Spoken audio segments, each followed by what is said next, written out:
तो बीड़ू लोग, आज की लेक्चर नंबर 3 है। आप सबके प्यार से हम लेक्चर नंबर 3 भी लेके आ चुके हैं। जल्दी से देख लीजिए, मेरा दोस्त आपको पूरा बता देगा। क्यों भाई, दोस्त है ना? चल भाई, शुरू हो जा। हेलो गाइस, मैं आपका दोस्त। नाम तो अभी रिवील, जैसे कि मैंने पहले भी वीडियो में कही थी, नाम अभी रिवील नहीं करना है। तो मैं आपका दोस्त। आप बोलोगे अब क्या नया? तो गाइस, हमने सिंपल हार्मोनिक मोशन के 2 लेक्चर ख़त्म कर लिए, जिसमें से एक लेक्चर आधा घंटे का है और दूसरा लेक्चर 11 मिनट का है या 10 मिनट का है। मैं आपको मतलब मैंने प्लेलिस्ट बनाई है, तो मेरे चैनल पे आके SHM की प्लेलिस्ट चेकआउट कर सकते हैं। मैंने उसमें सारी वीडियोस को मैं मर्ज करके रखता हूँ। तो आज क्या है? आज है लेक्चर नंबर 3। ठीक है गाइस। तो आज जैसे मैंने पिछली बार हमने क्या हम एक क्विक वो कर लेते हैं, क्या कर लेते हैं, क्विक रिव्यू कर लेते हैं, क्विक वो देख लेते हैं, रिवीजन कर लेते हैं कि हमने क्या क्या पढ़ा था। हमने SHM और HM में डिफरेंस पढ़ा था। हमने थोड़ा टाइम पीरियड के बारे में समझा था, और थोड़ा सिंपल हार्मोनिक मोशन कैसे क्या काम करता है उसके वो मतलब वीडियो वगैरह देखी थी हमने। और मतलब वीडियो वगैरह हमने एनिमेशन दिखाया था हमने आपको, और थोड़ा सा प्रैक्टिकल भी उस टाइम करवाया था। अब मैंने जो दूसरा लेक्चर था उसमें मैंने इक्वेशन ऑफ मोशन या equation of motion of simple harmonic motion को मैंने प्रूव करना दिखाया था, जिसका प्रूफ ये हैगा, जिसको मैंने प्रूव करना दिखाया था। और अगर आपने नहीं देखी तो आप उसको जाके देख सकते हैं, उसको प्रूव मैंने पूरा किया था। तो उसको प्रूव करने के बाद अब हमारे थोड़े बहुत टर्म्स एसोसिएटेड, जो SHM से जो भी टर्म्स एसोसिएटेड हैं उसके बारे में थोड़ी सी चर्चा कर लेती हैं। चर्चा। तो पहला जो टर्म है वो है एम्पलीट्यूड। अब सर एम्पलीट्यूड क्या होता है? मैं अगर आपने लेक्चर नंबर 2 ध्यान से देखा हो तो मैंने उसमें एम्पलीट्यूड की हिंट क्या एम्पलीट्यूड को बता ही दिया था पूरा। एम्पलीट्यूड कुछ नहीं होता। एम्पलीट्यूड क्या है? कुछ नहीं होता। ये मैक्सिमम डिस्प्लेसमेंट होता है ऑब्जेक्ट की उसके मीन पोजीशन से, जो जब वो ऑसिलेशन कर रहा है ना, जैसे maximum displacement from its mean position. अगर किसी ऑब्जेक्ट की मीन पोजीशन ये है, मतलब अरे मान लो किसी ऑब्जेक्ट की मीन पोजीशन है, तो उससे मैक्सिमम डिस्प्लेसमेंट जो है ना वो उसकी एम्पलीट्यूड होगी। ये माइनस में भी हो सकता है, ये प्लस में भी हो सकता है, क्योंकि जो हमने लिखा था, ये वाले जो हमने इक्वेशन लिखी थी, इसमें जो वैल्यू है वो हम ले सकते हैं, -1 की भी ले सकते हैं वैल्यू, और +1 तक ले सकती हैं। तो हमारा जो एम्पलीट्यूड है वो माइनस का भी हो सकता है और प्लस का भी हो सकता है। यहाँ पर जो ए था मैंने उस वीडियो में बताया था कि ये एम्पलीट्यूड को रिप्रेजेंट करता है। तो आगे समझ में, ये मैक्सिमम डिस्प्लेसमेंट हो जाती है मीन पोजीशन से। जैसे मैं प्रैक्टिकल कराने की कोशिश करूँ, एनिमेशन से ज़्यादा प्रैक्टिकल में मज़ा आता है गाइस। फिजिक्स के प्रैक्टिकल तो आसानी से आते हैं। ये मेरा दूसरा बॉब है, ये इसकी मीन पोजीशन है। एक सेकेंड, हाँ ये रुका हुआ है यहाँ पर, तो उसकी मीन पोजीशन है। इसकी मीन पोजीशन से इसका मैक्सिमम जो डिस्प्लेसमेंट होगा ना, मैक्सिमम जो डिस्प्लेसमेंट होगा वो क्या होगा? क्या होगा? यस, वो होगा इसका एम्पलीट्यूड। अब ये माइनस प्लस क्या चीज़ है? अगर मान लो मैंने इसके कोऑर्डिनेट बनाए और मैंने इस वाली एक्सिस को पॉजिटिव ले लिया, और अगर इसका मैक्सिमम डिस्प्लेसमेंट इस वाली एक्सिस पे है, तो एम्पलीट्यूड क्या हो जाएगा? नेगेटिव हो जाएगा, है ना? नेगेटिव हो जाएगा एम्पलीट्यूड। सही बताया मैंने? ठीक है सर? सर आगे बढ़े, कोई दिक्कत? चलो आगे बढ़ते। अब हमारा दूसरा जो टर्म एसोसिएटेड होता है उसकी बात करते हैं, उसको हम कहते हैं टाइम पीरियड। अगर आपने from the very first lecture, मेरा फर्स्ट लेक्चर देखा हो, तो मैंने इसमें टाइम पीरियड का मतलब पूरा ही बता दिया था। मैंने टाइम पीरियड क्या होता है, टाइम पीरियड को मैंने एक्सप्लेन किया था। इसमें मैं आपको इसकी इक्वेशन बताऊंगा, और हाँ हम आपको वेलोसिटी की भी एक इक्वेशन बता देंगे, जो कि हम इसके डेरिवेशन के बाद ही पढ़ते हैं। मतलब इसके डेरिवेशन के निकालते समय हमने वेलोसिटी की इक्वेशन निकाल ली थी, जो कि ये होती है। ये क्या होती है? वेलोसिटी की इक्वेशन। मैंने वहां पर मार्क करना भूल गया था कि ये होती है वेलोसिटी की इक्वेशन। अपने नोट्स में अगर आपने ऐसे लिखा हो तो कर लीजिए, नहीं तो मैंने पहले ही बताया कि मेरे को सब्सक्राइबर ज़्यादा मिलेंगे, मैं नोट्स की व्यवस्था करवाऊंगा और आपको नोट्स प्रोवाइड करवाऊंगा और वो नोट्स A1 होंगे। और आप सोच रहे होंगे क्वेश्चन अभी तक क्यों नहीं आया, तो गाइस मेरा पहले मानना है कि पहले थ्योरी अगर अच्छे से हो जाए तो क्वेश्चन आसानी से हो जाती हैं। तो मैं भी तो आपकी थ्योरी स्ट्रॉन्ग बना रहा हूँ, क्वेश्चन गाइस करवाऊंगा मैं आपको, चिंता मत कीजिए। आपको कोई बुक खरीदने की जरूरत नहीं पड़ेगी, पूरी एक डेडिकेटेड 1 घंटे की वीडियो लेके आऊंगा जिसमें 50 क्वेश्चन का टारगेट रखूंगा। क्वेश्चन ऐसे ऐसे कराऊंगा कि आपको मजा आ जाएगा। मैं आपको 0 से ओलंपियाड लेवल तक के क्वेश्चन कराऊंगा, ठीक है, ओलंपियाड लेवल तक के क्वेश्चन कराऊंगा। अब आप बोलेंगे ओलंपियाड तक, ओलंपियाड मेरे हिसाब से हाईएस्ट कैटेगरी ही आनी चाहिए। ओलंपियाड के आगे कुछ होता नहीं है, ओलंपियाड के पीछे एडवांस वगैरह आ जाते हैं, एडवांस से भी टफ होता है ओलंपियाड, ठीक है, ये मान लीजिए, ये आप समझ लीजिए। मैंने एडवांस का भी पेपर देखा है, ओलंपियाड का भी पेपर दिया है, ठीक है। तो जो ओलंपियाड है वो टफ रहता है कंपेरेटिवली एडवांस से। और आपको अगर मेरे बारे में कुछ जानना है तो सब्सक्राइबर अभी नहीं, धीरे धीरे सब रिवील होगा। अभी तो व्यूज़ भी ठीक ठाक नहीं आ रहे हैं, तो कोई याद नहीं, एनर्जी का जोश मीटर कम नहीं होना चाहिए, क्यों, थोड़ी बहुत बकैती भी हो जाती है यहाँ पर। तो मान लीजिए हम टाइम पीरियड की बात करें, मान लीजिए मैंने इस बॉब को वापस यहाँ पर हैंग कर दिया, तो टाइम पीरियड आप सोच रहे होंगे गोला गोला चप गया, क्योंकि मैंने पिछली बार बताने की कोशिश करी थी और थोड़ा सा नॉइस आ गया था, जिसकी वजह से मेरे को वीडियो काटनी पड़ी थी। मैं इस वीडियो को फिर से बना रहा हूँ, डेडिकेशन गाइस, तो नॉइस आ जाती रहती है, तो मैंने वापस क्रिएट कर रहा हूँ। तो ये मैंने पेंडुलम को यहाँ पर टांग दिया है, पेंडुलम बॉब को। इसकी जो मीन पोजीशन है वो आपको दिख रही होगी, पर इसकी मीन पोजीशन से हमें कुछ लेना देना नहीं है, मैंने पहले भी बताया था, मतलब सॉरी वो वीडियो तो कटी गई, ठीक है। तो ये मीन पोजीशन पे है। अब मैंने इसको यहाँ तक इसको डिस्प्लेसमेंट दिया, अब यहाँ से डिस्प्लेसमेंट दे रहा हूँ, कहाँ से, मैं अपनी यहाँ से, ठीक है, अपनी उंगली से। अब ये कितनी देर बाद मेरे मोशन को रिपीट करता है, मेरी उंगली पे कितनी देर बाद आता है, मतलब यहाँ से ऐसे गया और ऐसे आया, ये पूरा। मैंने अगर आप अपने फर्स्ट लेक्चर भी देखा हो ना, उसमें मैंने आपको एनिमेशन के थ्रू समझाया था, पूरा फुल एनिमेशन के थ्रू समझाया था मैंने आपको। एनिमेशन में यही था कि वो यहाँ से जाता है और यहाँ से आता है 1.58 सेकंड में, मेरे को याद भी है 1.58 सेकंड में वो यहाँ से छोड़ता हूँ और यहाँ पर ही वापस आता है। ये मैंने आपको फायदा, अगर आपको एनिमेशन तो में शायद अभी थोड़ी मुश्किल होगी, तो आप प्लीज़ प्लीज़ प्लीज़ आप मेरा फर्स्ट लेक्चर पे जाइए, उधर आगे करके आपको एनिमेशन वो फैट क्रेडिट्स मैंने दिए भी थे फैट को, तो फैट की तरफ से का एनिमेशन था जो मैंने आपको करके भी दिखाया था, जिसमें मैं आपको यहाँ से शुरू करता हूँ और जैसे ही वहाँ पर आता है वहाँ पर उसने काउंट भी किया था, 1 टाइम पीरियड 2 टाइम पीरियड, और 1 टाइम पीरियड का टाइम आया था और 1.58 सेकेंड, ठीक है।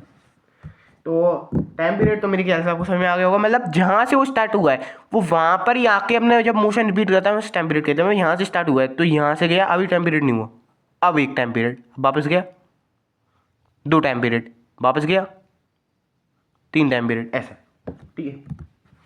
अब इसकी एक इक्वेशन होती है टाइम पीरियड की, T = 2π/ω।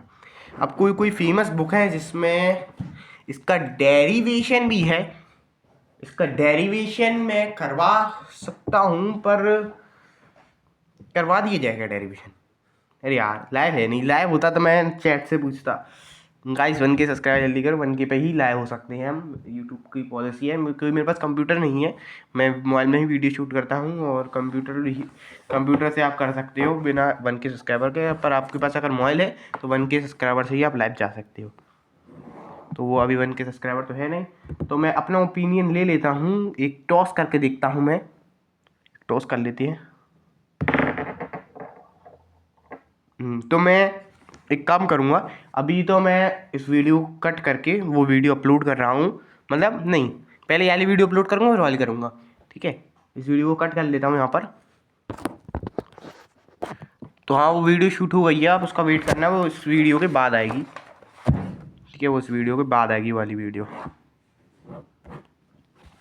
ठीक है। वो वीडियो शूट हो चुकी है, इस वीडियो के बाद आएगी वो, और उसमें मैंने पूरा बताया कैसे डिराइव करने के लिए। वो उसमें मैंने जैसे मैंने वो पिछला वाला डेरिवेशन था उसमें मैंने सिर्फ लिखा था for your school exam, for JEE, for olympiad, जो सबसे पहला सेकंड लेक्चर था उसमें मैंने डिराइव किया था इक्वेशन ऑफ मोशन को, मतलब equation of motion of simple harmonic motion, बार बार भूल जाता हूँ, या फिर geometrical interpretation of simple harmonic motion. तो मैंने उसमें आपको जो डेरिवेशन किया था वहाँ पर मैंने लिखा था for JEE olympiad and class 11th, मैंने वहाँ पर नीट नहीं लिखा था क्योंकि वो नीट वाले बच्चों के लिए था नहीं। अब जो ये वाला डेरिवेशन है जो मैं भी अपलोड करने वाला हूँ वो मेरे ख्याल से जे एडवांस और ओलंपियाड वालों के लिए ये 11th में नहीं पूछा जाएगा, बहुत टफ डेरिवेशन है, यहाँ तक कि सिर्फ कुछ कुछ चुनिंदा बुकों में ही दिया है, कुछ कुछ में नहीं दिया है ये डेरिवेशन। तो इस डेरिवेशन का अपलोडेशन हो जाएगा इस वीडियो के बाद। पहले तो ये वीडियो होगी क्योंकि ये पहला लेक्चर, या मतलब इससे पहले आता है ये वाला लेक्चर, वो उसके बाद आता है, ठीक है। अब फ्रीक्वेंसी और एंगुलर फ्रीक्वेंसी को पढ़ लें। फ्रीक्वेंसी क्या होती है? म्यू। आपने केमिस्ट्री में पढ़ा होगा, डोंट से दिस कि आपने केमिस्ट्री में नहीं पढ़ा कि फ्रीक्वेंसी को हम कैसे डिनोट करते हैं, क्योंकि जब फर्स्ट तो नहीं कह सकते, structure of atom second chapter जो है हमारा केमिस्ट्री में उसमें हम सीखते हैं ये सब। तो इसको हम 1 टाइम पीरियड भी कहते हैं, मतलब टाइम पीरियड का इन्वर्सली प्रोपोर्शनल है, टाइम पीरियड बढ़ेगा फ्रीक्वेंसी कम होगी, समझ गए? मतलब टाइम पीरियड अगर जल्दी हो गया, टाइम पीरियड जल्दी हो गया तो फ्रीक्वेंसी ज़्यादा हो जाएगी, ठीक है। और हम इसको लिखते हैं, इसका डेरिवेशन तो मेरे को नहीं मिला पर आप चाहें तो करवा सकते हैं भैया, आपके लिए तो सब हाजिर है। वैसे इसका डेरिवेशन बहुत आसान है, 1/2 अगर आप देखते हैं, आप एक बार ट्राई करना इसका डेरिवेशन। तो अभी ये वाला डलेगा, इसके बाद वाला डेरिवेशन डलेगा, 5 मिनट्स लगेंगे, मतलब 5 मिनट में मैंने सॉल्व किया वो, शायद 5-6 मिनट से ज़्यादा नहीं लिया था मैंने टाइम उसमें, थोड़ा एडिटिंग के बाद 7-8 मिनट हो जाएगा। तो पहले वाला डेरिवेशन अपलोड होगा, ये वाला डेरिवेशन मेरे को ज़रूरत नहीं लगती, तो फिर भी आप कहोगे तो अपलोड कर दूंगा। इस वी मतलब म्यू वी नहीं है, म्यू इक्वल टू ये कैसे आया, मैं इसको अपलोड कर सकता हूँ। वैसे आप एक बार ट्राई करके देखना, क्योंकि ये इक्वल टू ω/2π भी होता है, क्योंकि टाइम पीरियड इक्वल टू 2π/ω होता है। अब आप अगर डिराइव कर पा रहे हो तो अच्छी बात है, वैसे कर जाना ही चाहिए आपको उसको डिराइव। नहीं कर पा रहे हो एक बार कमेंट कर देना, आपके कमेंट का ही वेट करता रहता हूँ हमेशा मैं। तो अब पेज पेज पेज पेज खाली पेज। तो अब आएंगे हम फेस पे। फेस क्या होता है, बड़ा सारा हेडिंग डालेंगे फेस। तो फेस एक ऐसी क्वांटिटी होता है जो हमें बताता है कि हमारी जो मतलब हमारा स्टेटस क्या है हार्मोनिक मोशन का, कि वो फेज अगर 0 हुआ तो इसका मतलब जो मतलब वो ऑब्जेक्ट है वो अपने मीन पोजीशन पे, अगर ये अपने मतलब मीन पोजीशन पे, अभी मान लीजिए इसकी मीन पोजीशन है, मान के लीजिए इसकी मीन ही पोजीशन है क्योंकि रुका हुआ है, रुक जा मेरे भाई, इसकी मीन पोजीशन है। अब अगर इसने इसको क्रॉस किया, अगर ये यहाँ पर है तो इसका जो अभी मतलब चल रहा है, इसका मतलब क्या कहते हैं, इसका ऑसिलेशन चल रहा है, और ये अगर यहाँ पर आया और बस क्रॉस ही करने वाला है, तो जिस इंस्टेंट पे यहाँ पर है ना, उस इंस्टेंट पे इसका जो फेस है वो 0 होगा, और अगर पॉजिटिव पे तो पॉजिटिव, नेगेटिव पे तो नेगेटिव, ठीक है। तो फेज हमें जनरली फेज हमें यही चीज़ बताता है कि हमारा ऑब्जेक्ट कहाँ पर है, पॉजिटिव एक्सट्रीम पोजीशन पे है, नेगेटिव एक्सट्रीम पोजीशन पे है, मीन पोजीशन पे आया है, कहाँ पर आया है। और मैंने आपको फॉर वेरी फर्स्ट लेक्चर बताया था कि फेज कांस्टेंट को हम रिप्रेजेंट करते हैं, अच्छा बहुत ऊपर ही है, मैंने ऊपर ही डाल दी, 5 से भी करते हैं और इससे भी करते हैं, ये बना कर दिखाता हूँ मैं आपको, ठीक है। ये 2 चीज़ें से करते हैं कांस्टेंट, पाई कांस्टेंट को जो डिस्क्राइब करता है हमें पर्टिकुलर इंस्टेंट पे वो कहाँ पर होगा, पर्टिकुलर इंस्टेंट ऑफ टाइम पे जो हमारा ऑब्जेक्ट है वो कहाँ पर होगा, ठीक है। इसका इक्वेशन तो ये मेरे को और ज़्यादा समझाने की जरूरत है, क्योंकि इसकी जो मतलब वो है ना, तो फेज कांस्टेंट फेज ही होता है, पर वो पर्टिकुलर इंस्टेंट ऑफ टाइम पे बताता है कि उस पर्टिकुलर इंस्टेंट ऑफ टाइम पे अपने ऑब्जेक्ट कहाँ पर है। अगर आप यहाँ पर पॉजिटिव मानते हो तो उसको पॉजिटिव, मतलब वो इस डायरेक्शन को पॉजिटिव बताएगा, जो मेरी अभी राइट डायरेक्शन है उसको पॉजिटिव बताएगा, और अगर इधर मानते हो तो उसको नेगेटिव, अगर इधर नेगेटिव मानते हो तो इधर। पर बीच में तो भाई साहब जहाँ पर जब वो मीन होगा 0 कहता है, मैं झुकेगा नहीं साला, वो 0 ही होगा मीन पोजिशन उसकी हमेशा। तो ये फेज कांस्टेंट की चर्चा भी हो गई। अब टाइम पीरियड हो गया, phase constant, phase velocity, amplitude, मेरे को तो नहीं लगता कुछ बचना चाहिए। मैंने आई थिंक डिस्प्लेसमेंट तो आता ही होगा आपको, डिस्प्लेसमेंट पढ़ाने की आई डोंट थिंक सो, ज़रूरत भी होनी चाहिए, पर है बता देना, मैं आपको डिस्टेंस डिस्प्लेसमेंट सब प्रैक्टिकली समझा दूंगा, आपको रोड पे ले जाऊंगा मैं मतलब अपन घूमने चलेंगे, वहाँ पर हम आपको पूरा समझा दूंगा। मैं आपको एनिमेशन के थ्रू समझा सकता हूँ, प्रैक्टिकल के थ्रू, आप जैसे विचार आपको डिस्प्लेसमेंट भी समझना हो तो, ठीक है। वैसे आई डोंट थिंक और आई होप कि डिस्प्लेसमेंट तो आना ही चाहिए। आप कक्षा 11वीं में हो और ये चैप्टर भी आपका पहला चैप्टर नहीं है ऐसे। मैंने इस चैप्टर से अपने चैनल की शुरुआत क्यों किया, ये रीज़न मैं बाद में बताऊंगा। वैसे मेरे को चैप्टर से नहीं, मेरा जो मेन था ना, थोड़ी बातें कर लेते हैं, ठीक है। अब आप सोचोगे बात करते देर 1 मिनट नहीं करता मैं, 1 मिनट से, तो आप सोचोगे कि मैंने इसी चैप्टर से क्यों पढ़ाया है, जबकि इस चैप्टर से तो आप मेरे को डीफीएम मिलेगी, क्योंकि ये चैप्टर टफ भी माना जाता है, टफ माना किया जाता है, चैप्टर टफ है। नीट वालों को तो जो डेरिवेशन है ऊपर हवा में उड़ते हैं। अभी जो मैंने डेरिवेशन रिकॉर्ड किया है ना, वो तो पक्का हवा में उड़ेगा। वो डेरिवेशन 1 क्लिक में, जब मैं था 11th में, तब मेरे को भी नहीं आया था समझ में, तो 1 क्लिक में समझ में नहीं आता, तो वो टाइम पीरियड का डेफिनेशन तो उनको आप स्किप कर सकते हो, पर मेरे को पता है ऑब्वियसली कोई स्किप करता नहीं है उसे, और ना ही करेंगे, देख लेना आप, नीट वाले भी देखेंगे उसको ज़रूर। तो मैं मोशन से स्टार्ट करने की वजह से, जबकि मेरा पहला मोटिव था कि मैं मोशन से ही स्टार्ट करूँगा, पर मोशन से स्टार्ट नहीं कर पाया, कोई दिक्कत आ गई और मेरे को एसएचएम से करना पड़ा। ये दिक्कत आपको जाननी है तो थोड़े सब्सक्राइबर आप पहुँच जाएंगे मेरे 100 के आसपास, 100 जब मेरे सब्सक्राइबर पहुँच जाएंगे ना, बता दूंगा कि मैंने एसएचएम से ही शुरू किया। Q&A वीडियो लेके आऊँगा और क्या, और 1 के हो जाएंगे तो लाइव Q&A होगा, और लाइव सीधे लाइव पढ़ाएंगे, लाइव, ठीक है। हो गई बात खत्म, बात को काट दो। तो अब हम क्या पढ़ें, अब हम देखिए, अब यहाँ पर जैसे कई बुक में कई अलग चैप्टर का, मतलब अलग अलग टॉपिक दिए, कई में अलग अलग दिए।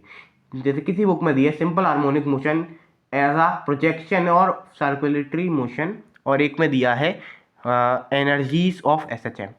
तो देखिए एनर्जी तो हमें दोनों में पढ़नी है, तो मैं सर्कुलेटरी मोशन को भी साइड करके एनर्जी पे आ रहा हूँ।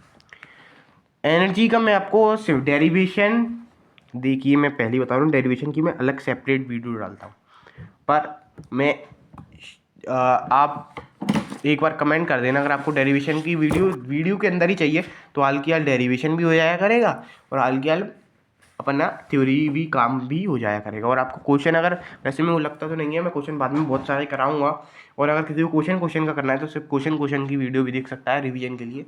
तो अगर आपका रिवीजन हो तो सिर्फ वो वीडियो देख के चले जाना, वो वीडियो थोड़ी सी बड़ी होगी, क्वेश्चन में करने में टाइम लगता है,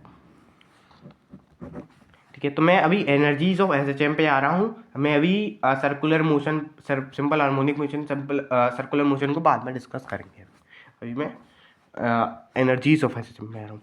तो एनर्जीज किस किस तरह, क्योंकि वर्क पावर एनर्जी में पढ़ा था, एक तो हमारी प्यारी सी काइनेटिक एनर्जी होती है, एक हमारी प्यारी प्यारी पोटेंशियल एनर्जी होती है, और हमारी बहुत प्यारी टोटल एनर्जी होती है। अब ये क्या होती है, इन दोनों का सम होता है और कुछ नहीं होता, ठीक है। इन दोनों का जब मेल होता है तब टोटल एनर्जी आती है, ठीक है। क्या आती है, टोटल एनर्जी। मैं एक बार टॉपिक देख रहा हूँ, हाँ ठीक है, यही है। ये तो अभी सर्कुलर मोशन पढ़ाने का भी बच्चों के दिमाग से उड़ जाएगा। तो काइनेटिक एनर्जी के बारे में डिस्कस करते हैं। तो काइनेटिक एनर्जी के बारे में आप क्या जानते हैं, वीडियो पॉज करके अभी लिखिए। तो काइनेटिक एनर्जी का सिंपल सा फॉर्मूला होता है ½ काइनेटिक एनर्जी मतलब ये बॉडी कर रही है एसएचएम, ये अपने पाथ को बार रिपीट कर रही है, एसएचएम कर रही है हमारी बॉडी एसएचएम, तो इसकी कोई काइनेटिक एनर्जी होगी, और अगर किसी हेड पे तो उसकी पोटेंशियल एनर्जी भी होगी। तो हम बस उसकी काइनेटिक एनर्जी के बारे में चर्चा करें। काइनेटिक एनर्जी का तो यूनिवर्सल फॉर्मूला है, क्योंकि हर जगह जब भी कुछ ऐसे करूँ काइनेटिक एनर्जी ½ ही लगती है। और हमने जैसे वी का फॉर्मूला हमने पढ़ा था, मैं डेरिवेशन भी इसमें ही कर रहा हूँ, कि अलग से कर दिया जाए। मैं एक बार इस काइनेटिक एनर्जी वाले का डेरिवेशन इसमें कर लेता हूँ, पोटेंशियल एनर्जी वाले का डेरिवेशन और टोटल एनर्जी वाले का डेरिवेशन कम करते हैं, डेरिवेशन बाद में करते हैं।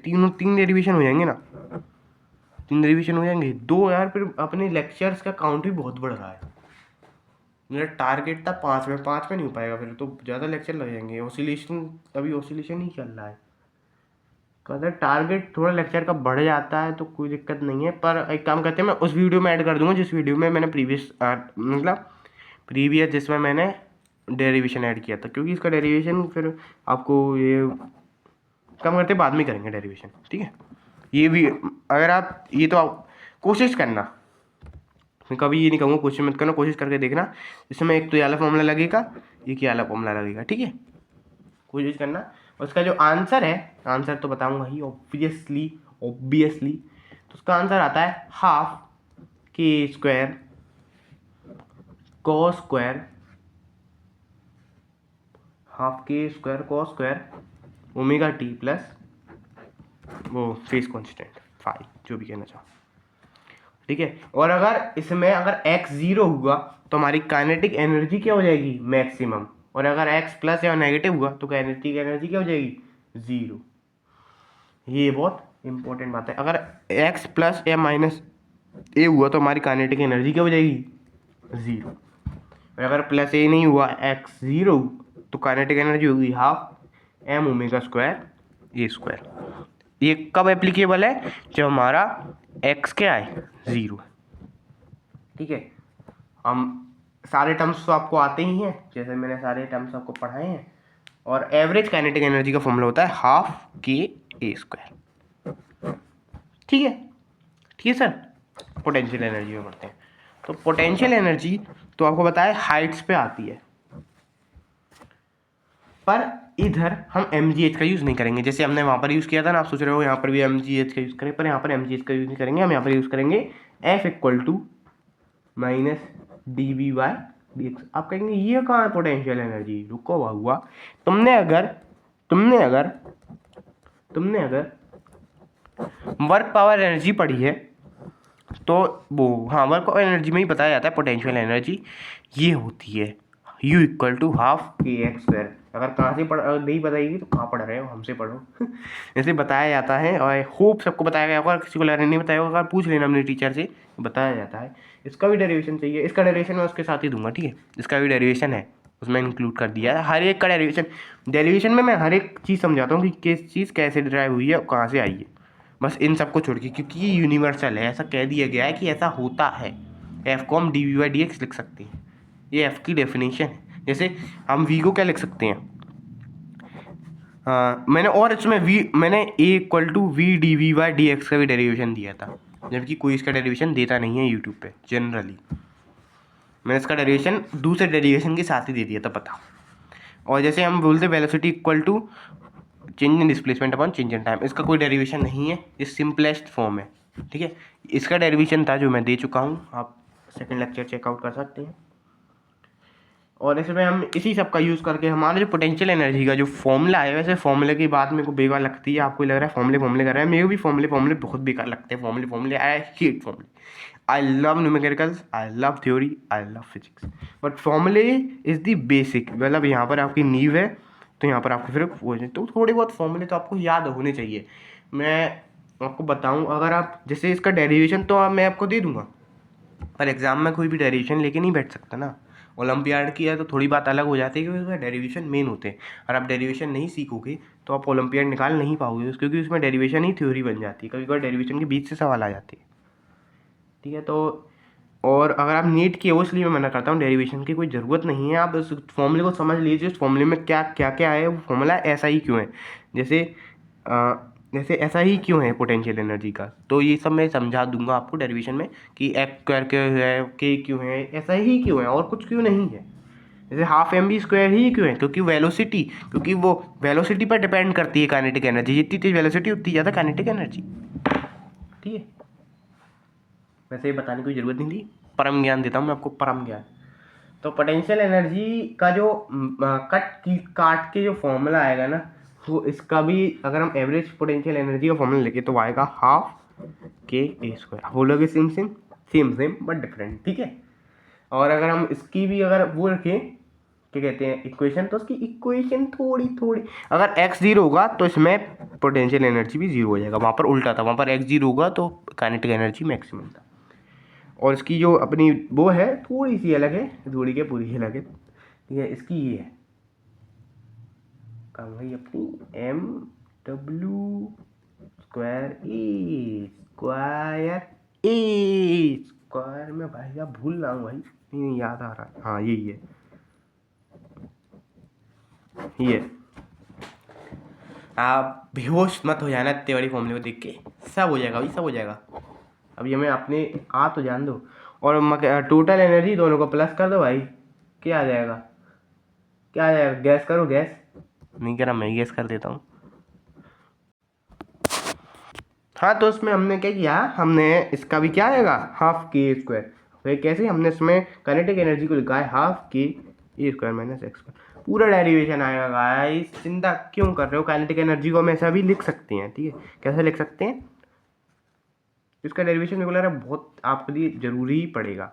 हमने ऐसे करा और उसका आंसर, तो इससे हमें पता चलता है हमारा टोटल एनर्जी क्या है, कॉन्स्टेंट है। आप प्लीज़ लेक्चर नंबर 4 जरूर चेकआउट करना, भले ही यहाँ पे लेक्चर पूरा देख रहे हो नहीं देख रहे हो, आगे 2x में देख रहे हो, उसको 2x में मत देखना, क्योंकि उसमें सारी डेरिवेशन है। नीट वालों को सजेस्ट नहीं करूँगा, उसमें नीट डालूंगा भी नहीं मैं नीचे, ठीक है।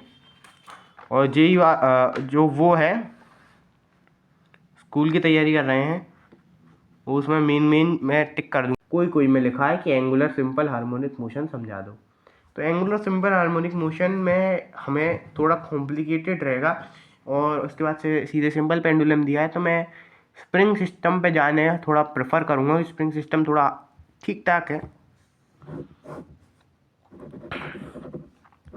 यूनिवर्सल डायग्राम, बस डायग्राम गलत बन जाता है हमेशा, लो बन गया डायग्राम।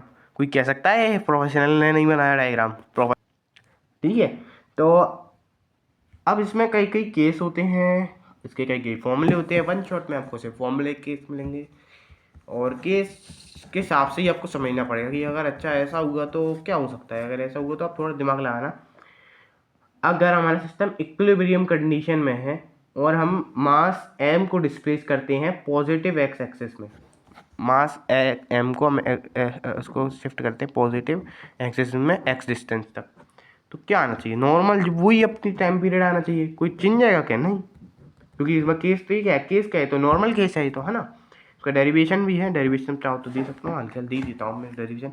फालतू डेरिवेशन भरने का भी मेरे को कोई शौक नहीं है, डेरिवेशन भरने से कुछ होता तो है नहीं। तो एफ इक्वल टू क्या लिख सकते हैं, -3x इक्वल टू क्या लिख सकते हैं, k/m इंटू एक्स। अब ये कैसे आया, ये मत पूछ रहा हूँ मैं, पता है सेकंड लेक्चर पे 2 बार बता चुका हूँ, अब नहीं बता रहा, थोड़ा बहुत तो स्ट्रिक्ट होना ही पड़ेगा। इक्वल टू क्या हो सकता है, ω²x, ओमेगा को हम क्या लिख सकते हैं, √k/m। इसको हम और क्या लिख सकते हैं, 2π/t। √k ओमेगा को हम लिख नहीं सकते थे 2π/t, देख सकते थे ना ओमेगा को, ठीक है।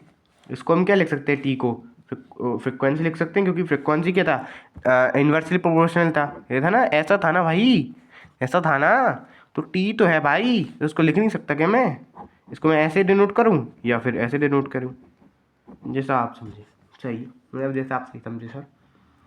और फ्रिक्वेंसी को हम क्या लिख सकते हैं, 1/2π√k/m, और या फिर टाइम पीरियड को हम क्या लिख सकते हैं, 2π√m/k, ठीक है। कुछ भी अगर नहीं समझ में आया हो तो बता देना, मैं इसका आधा घंटे ले जाऊँगा, आधा घंटे का नहीं, उसमें ही ऐड कर दूंगा अगर आपको ये नहीं समझ में आया हो तो। आ गई समझ में, वैसे कुछ कॉम्प्लिकेटेड था नहीं, एक बार देख लीजिए आप।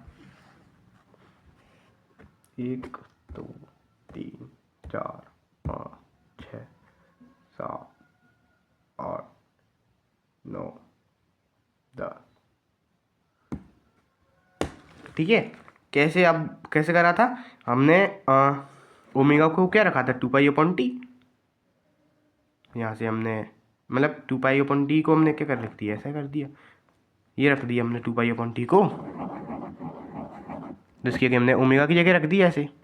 अब तो आ गया, ओमेगा की जगह रख देंगे, क्या आ जाएगा, ओमेगा क्या होता है, √k/m, सेकेंड लेक्चर में बताया था। और ओमेगा मैंने ये भी बताया है कि ओमेगा किसके इक्वल होता है, 2π, क्योंकि अभी प्रूफ किया है जस्ट। अगर आपको ये नहीं आया हो तो छोड़ दीजिए, एक और समझा रहा हूँ, क्योंकि मेरे को लग रहा है नहीं आया, मैं बताते ही चला गया शायद। तो आप इसको क्या लिख सकते हैं, इसको इधर ले आइए, तो उसको आप फ्रिक्वेंसी को क्या लिख सकते हैं, 1/2π√k/m, फ्रिक्वेंसी तो ये हो गई। तो आप उसको टाइम पीरियड को क्या लिख सकते हैं, आप वो अपॉन में होती है, उसको अपॉन में ले जाएंगे तो 2π√m/k,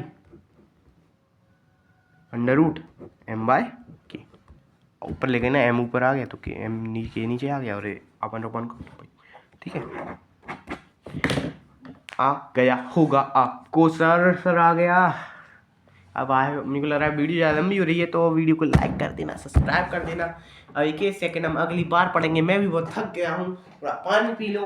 और अगर आप अभी ज्वाइन कर रहे हैं तो फर्स्ट लेक्चर और सेकंड लेक्चर देखना ना भूलना। फर्स्ट लेक्चर देखो ना देखो, सेकंड लेक्चर देख लेना, और अभी जो थर्ड लेक्चर आएगा वो देख लेना।